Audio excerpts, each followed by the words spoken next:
Most of Muhammad's followers are not learned in the Quran and Hadiths to know that Allah, the pagan Arabian supreme rock god of the Kaaba, had in their traditions 3 daughters. Will you please explain to our listeners the facts? Most of the so-called believers are rarely, if ever, taught about the origins of the cult of Muhammad for the obvious reasons that these revelations would reflect very badly upon their beliefs. As far as the religious and political leaders of Muhammadan Islam are concerned, in their case, ignorance is bliss. Let us now look at the records that we have available regarding this topic. In pre-Islamic days, called the days of ignorance or Jahiliyyah, the religious background of the Arabs was pagan and basically animistic. Through wells, trees, stones, caves, springs, and other natural objects, man thought he could make contact with the deity. At Mecca, Allah was the supreme rock god of the Kaaba and chief of the gods and the special deity of the Quraysh, Muhammad's tribe. He was similar to Jove, the king of Roman gods. Allah had 3 daughters, Al-Uzza, Venus, most revered of all and pleased with human sacrifices, and represented by the symbol of a star. Al-Manat, the goddess of destiny, and Al-Lat, the goddess of vegetable life, and represented by the symbol of the crescent moon. They acted as intercessors between humans and their father, Allah. The Aus and Khazraj tribe of Medina were the most prominent worshippers of Manat. Even though their principal shrines lay north and east of Mecca, Al-Lat and Al-Uzza, Wal-Manat were all worshipped by the Quraysh of Mecca, who paid much reverence to Al-Lat and Al-Uzza, most of all to the latter. The Quraysh was the tribe to which Muhammad belonged, and Ibn al-Kalbi states that before Muhammad began to preach his own message, he himself once offered a white sheep to Al-Uzza as a member among her own worshippers. Al-Uzza was the youngest of the 3 daughters of the pre-Islamic Allah and the patron goddess of Mecca. She is identified with Venus as the morning star, and her name means the mighty one. She resided in a tree similar to the acacia. Such was the paganism in which Muhammad was reared and which he later came to believe it was his mission to dispel. Al-Uzza, Al-Lat and Manat, the 3 daughters of Allah, had their sanctuaries in the land which later became the cradle of Muhammadan Islam. In a weak moment, the monotheistic Muhammad was tempted to recognize these powerful deities of Mecca and Medina and make a compromise in their favor. But afterwards, he retracted the revelation which he blamed upon Satan and instead said to have received the form now found in Surah An-Najm, the star 53.19 to 20. Later theologians explained this case according to the principle of Nasikh and Mansukh, abrogating and abrogated verses by means of which Allah revokes and alters the announcements of His will.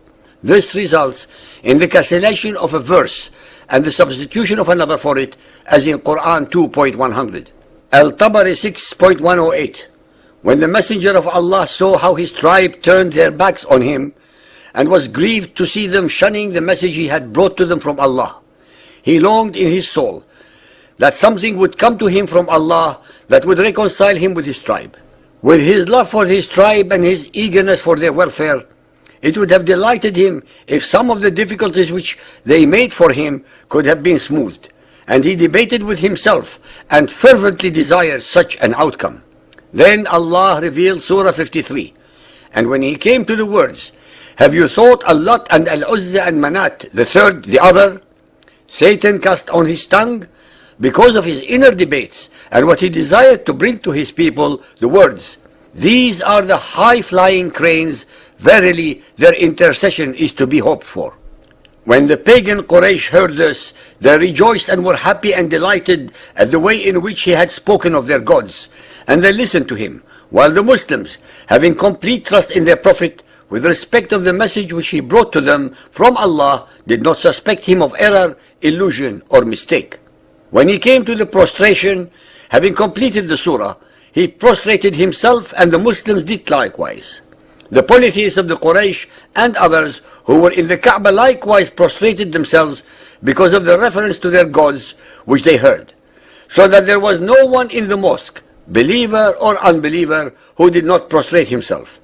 Then they all dispersed from the mosque, The Quraysh left delighted at the mention of their gods. This is indubitably an authentic story, since it is impossible to imagine any Muhammadan Muslim inventing such a tale of the notorious satanic verses. What precisely are we to understand by exalted cranes? The Muhammadan authorities were as uncertain about the meaning of Gharanaq as we are. But what they did know was that this was the refrain that the pagan Quraysh used to chant as they circumambulated the Kaaba. Al-Lat, Al-Uzza and Manat, the third, the other. Indeed, these are the exalted Gharanaq. Let us hope for their intercession. It is unthinkable that the men of the later tradition, who regarded Muhammad in every respect as a perfect example for the faithful, would have deliberately invented a story so seriously compromising their prophet. We must therefore assume, as the historical kernel of the tradition, that Surah 53 once embodied a different wording, implying acceptance of the pagan conception of the gods, an implication which Muhammad subsequently felt to be incompatible with belief in the one Allah. The renowned Muhammadan expositor Al-Suyuti, in his Asbab al-Nuzul, page 184, states, Muhammad was in Mecca. He read the chapter of the star. When he uttered, "Have you seen Al-Lat, Al-Uzza and the other third, Manat?" Satan instilled in his tongue, "These are the exalted idols, daughters of Allah, whose intercession is hoped." The infidel said that Muhammad had mentioned their gods with good words. Then, when he prostrated, they prostrated too.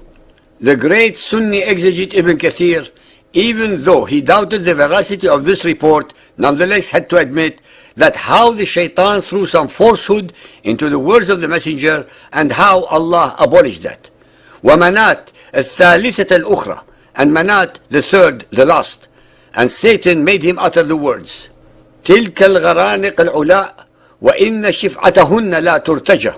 These are the exalted idols whose intercession is acceptable to Allah. Bukhari 2.177, narrated by Ibn Abbas. The Prophet prostrated while reciting An-Najm, and with him prostrated the Muslims, the pagans, the jinns, and all human beings. Dear listeners, the hadith asserts that all of humanity, as well as all demons, were witnesses to this event. Many traditionists have recorded it with reference to the chains of narrators. Among them more commonly known are Al-Tabari, Ibn Abi Hatim, Ibn al-Munzir, Ibn Mardoya, Ibn Ishaq, Musa ibn Uqba, and Abu Ma'shar.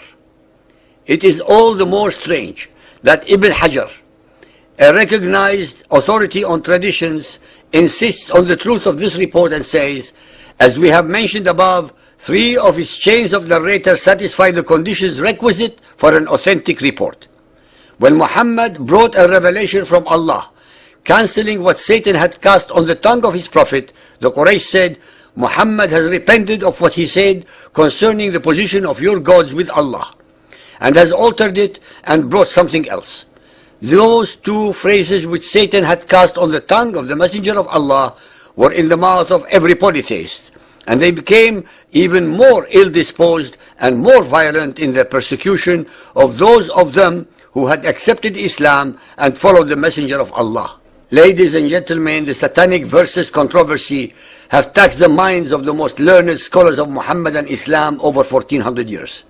The Arabic records can never be ignored or denied, no matter how much contorted logic and explanations are made by the Muhammadan exegetes in their attempts to exonerate Muhammad's kufr, that is his blasphemy, by associating the daughters of Allah with Allah. The Muhammadan records prove that in a moment of weakness, Muhammad tried to bring his pagan tribe to his belief system by compromising his monotheism, but then recanting and conveniently blaming the totally innocent Satan for his own failure.